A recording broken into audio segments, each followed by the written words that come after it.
Gyanvapi case में अहम फैसला आया है। कोर्ट ने हिंदू पक्ष को व्यास तहखाने में पूजा की इजाजत दे दी है। आइए सीधे आपको लिए चलते हैं न्यूज एक्सप्रेसवे पर, जहां देश की कुछ और जरूरी खबरें कर रही हैं आपका इंतजार।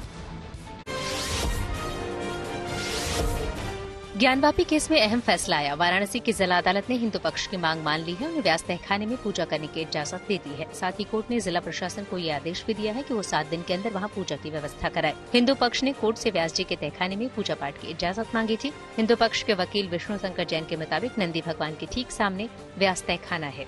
यहाँ कई देवी देवताओं की मूर्तियाँ हैं, जिनकी अब यहाँ नियमित पूजा अर्चना होगी। काशी विश्वनाथ ट्रस्ट बोर्ड यहाँ नियमित पूजा अर्चना कराएगा। 1993 तक यहाँ सोमनाथ व्यास का परिवार तहखाने में पूजा पाठ करता था। 1993 के बाद तत्कालीन राज्य सरकार के आदेश पर तहखाने में पूजा बंद हो गई थी। जो व्यास परिवार का तहखाना है, वहाँ पे आज माननीय डिस्ट्रिक्ट कोर्ट ने पूजा पाठ का आदेश दे दिया है और ये भी डायरेक्ट किया है डिस्ट्रिक्ट मजिस्ट्रेट वाराणसी को कि वहाँ पे उचित प्रबंध करके वहाँ पे पूजा पाठ स्टार्ट कराएं। तो किस तरह की भी अगर नियमित पूजा होगी कि नियमित पूजा। ये पूजा कौन कराएगा? ये पूजा काशी विश्वनाथ ट्रस्ट बोर्ड कराएगा।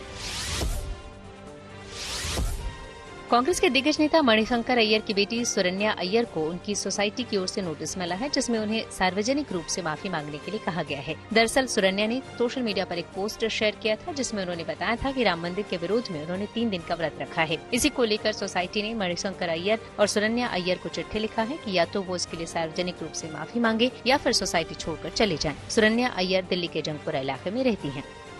जबकि सुप्रीम कोर्ट से अयोध्या पास है, सब कुछ हुआ है, तो फिर इस तरह की चीज वो क्यों कह रही है, क्यों लिख रही है? 5000 लोगों की सोसाइटी है और इस सोसाइटी के अंदर हम चाहते हैं कि सद्भावना से हर रिलीजन के लोग रहते हैं, उनमें आपस में टेंशन ना हो।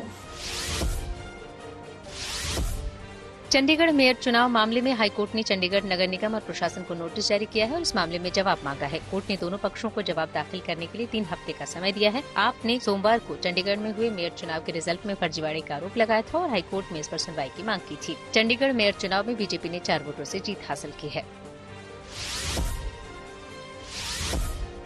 दिल्ली के मुख्यमंत्री अरविंद केजरीवाल को ईडी ने एक बार फिर समन भेजा है और इसी हफ्ते पेश होने के लिए कहा है। ये 5वीं बार है जब शराब घोटाले में पूछताछ के लिए ईडी ने सीएम केजरीवाल को समन भेजा है। इससे पहले भेजे गए ईडी के समन को मुख्यमंत्री केजरीवाल ने बदले की कार्रवाई बता दिया था और ईडी के सामने पेश नहीं हुए।